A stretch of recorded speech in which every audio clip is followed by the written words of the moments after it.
Allez, on va parler un petit peu de sport et de football et je vous donne dans le mille, on va parler de l'Union Saint-Gilloise, de l'Union évidemment. Saint-Gilloise qui fascine à Bruxelles, mais aussi ailleurs et au-delà des frontières belges.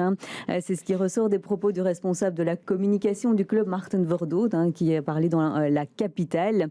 L'actuel leader du championnat de football intrigue par son succès et son stade d'un autre temps, Grégory Yenko. Mais que disent ces médias étrangers de l'Union Saint-Gilloise? Oui, Muriel, un club bruxellois mythique qui retrouve l'élite après 48 ans, qui se retrouve leader devant tous les favoris. C'est une belle histoire. Clairement, c'est une belle histoire. Ça intrigue, c'est du storytelling finalement, comme les médias internationaux l'aiment, surtout dans un championnat belge qui est vu comme un petit championnat sympathique. Certes, il y avait des grands succès dans les années 70-80, mais depuis lors, c'est un peu la grimace. Mais ici, voilà, le petit poussé d'un petit championnat qui cartonne, ça fascine, ça intrigue. Le quotidien Le Monde, justement, a récemment réalisé un reportage. Il parle du club qui sauve l'honneur du championnat belge, carrément. Un championnat terni par les insultes racistes et dans l'ombre d'un scandale d'argent noir et de matchs truqués.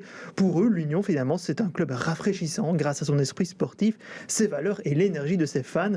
C'est aussi les supporters qui sont mis en avant par le quotidien français L'Équipe, qui parle aussi d'un géant endormi dans un stade mythique, même si pour eux, c'est une fausse surprise que l'Union soit aujourd'hui en tête, parce qu'ils estiment que les investissements qui ont été faits par le milliardaire Tony Bloom, le nouveau propriétaire du club, finalement ont porté leurs fruits. Dans le quotidien sportif espagnol Marca, on parle carrément de dernier miracle du football européen. Dans la petite Espagne de Bruxelles, là on met l'accent surtout sur la communauté hispanique de Saint-Gilles, et donc on pointe justement ces supporters et l'atmosphère des supporters qui ne sifflent jamais l'adversaire grâce justement à cette communauté internationale forte. Oui, il y en a un petit peu pour tout le monde. Qui sait, Voilà. peut-être qu'un jour on aura une série Netflix en fait sur l'histoire de l'Union ça peut Saint-Gilloise. arriver. Parce que Il faudrait souffler l'idée. Oui, mais même le New York Times en a parlé. Il consacre un large dossier au club et cette fois, c'était plutôt sous l'angle britannique. Voilà, là, on ne fait pas l'éloge des supporters et du stade, c'est plutôt se dire, mais comment est-ce qu'ils sont arrivés jusque-là, jusqu'en tête du championnat.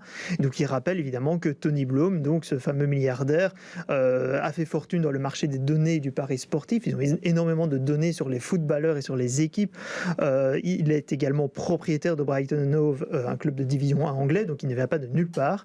Et donc ils ont suivi en fait Alex Musio, le président du club de l'Union, qui évoque donc son arrivée dans un club largement géré par des bénévoles et des volontaires. Et il dit même, ça je pense que c'est plus un peu pour faire rigoler, qu'il ne savait pas s'il y avait des toilettes même dans ce stade, un peu comme il dit d'un autre temps. N'exagérons rien en effet. Il y a même l'électricité. Et donc voilà, finalement, selon le New York Times, il y a un fil conducteur entre plusieurs clubs européens qui avaient vraiment des difficultés et qui ont rené de leurs cendres. Ils ont été soutenus par des éminences venues d'Angleterre. Il y en a déjà une dizaine de clubs en Belgique qui sont soutenus comme cela. Au Danemark, il y a Midtjylland, au Portugal, Estoril.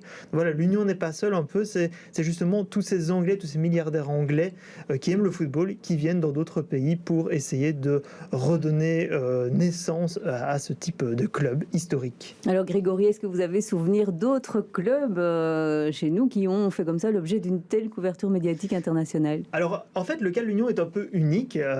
Certes, il y a eu la saison 96-97, il y a bientôt 30 ans, avec le Liers qui était champion à la surprise générale et l'Excelsior Moucron qui était, comme avec le cas de l'Union, ils étaient promus. Et ils ont longtemps joué la première place, puis finalement ils ont terminé 3e. Donc il y a eu beaucoup de reportages français à l'époque, mais c'était pas aussi international. Il n'y avait pas non plus les réseaux sociaux et tout Internet pour faire vivre cela.